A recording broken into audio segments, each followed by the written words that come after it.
zvinoita sendagumirwa ndashaya zano. Arikanofamba neni. Aiwa, ndinochitaura ndiri pano. Arikondofamba naye. Mwari wandinonamata ndiye muridzi wezvose. HHYG. Trust me. Handifundiswe.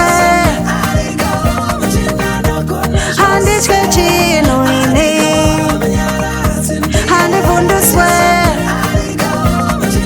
Ko ndingachemeiko. Ndochemeiko.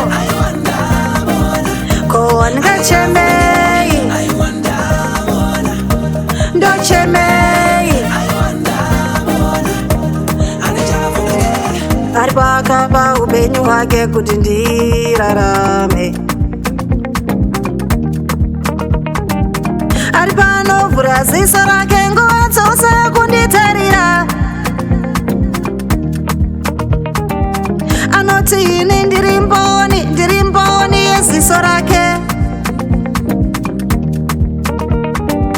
Anoti andakapiwa simba rekunzi mwana wake.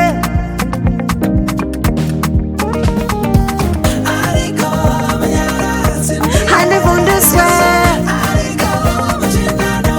Handitye chinhu ini. Handifundiswe. Ko ndingachemeiko. Ndochemeiko. Ko ndingachemei. From boys to men. Ndochemeiko. My life is a movie, ndini many act. So kutadzira Mwari ndoteta, ndakutenge chigumbu vakundichengeta. Plus kundiprotecta, vese vaindi underrated. Chona ilevel underset. One bebra ndakudeta pana njugadza ndatamba asi ndatopeta. Shoko rinondisimbisa ndaneta. Zvekurohwa naGoliati kwete. Ndoka ndadombosa David wageta. Satana tina business newe, what's your man? Chavaka imba yangu pare zvino ndikurenta. Kokutadza nei makandipa talent. Ndikamira pamira ndoti Gonzi waenda. Jehovah Elohim ini ndatenda. Achiti ndiri ndega po. Aripo kwete so. Jalava katodaro. Na Mwari ndine nharo. Cheryl gadzirwa ndirina. Kwakuda kudoka sekumafo. Muvengi kundibvisa mufaro. Ndiri wenyashi. Aiwa pukuta misodzi. Chirege kuchema nokuda. Chingouya kwaari. Chingouya kwaari.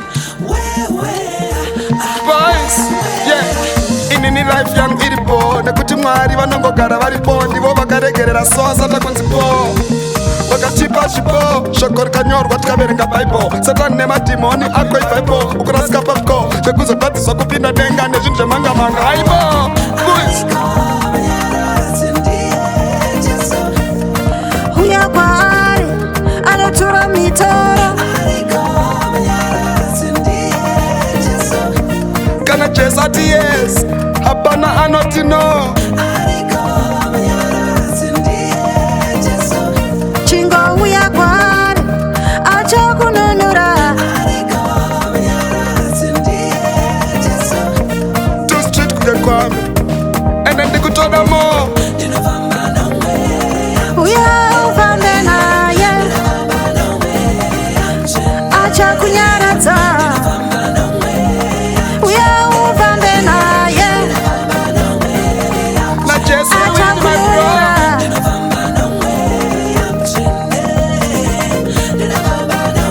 Ndiye muridzi wemapenzi. Handikutaura zvetro.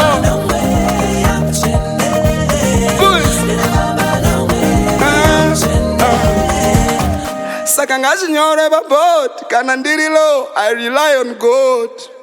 Handiruze sezip. Ngirozi ndodzirovera code. Boys.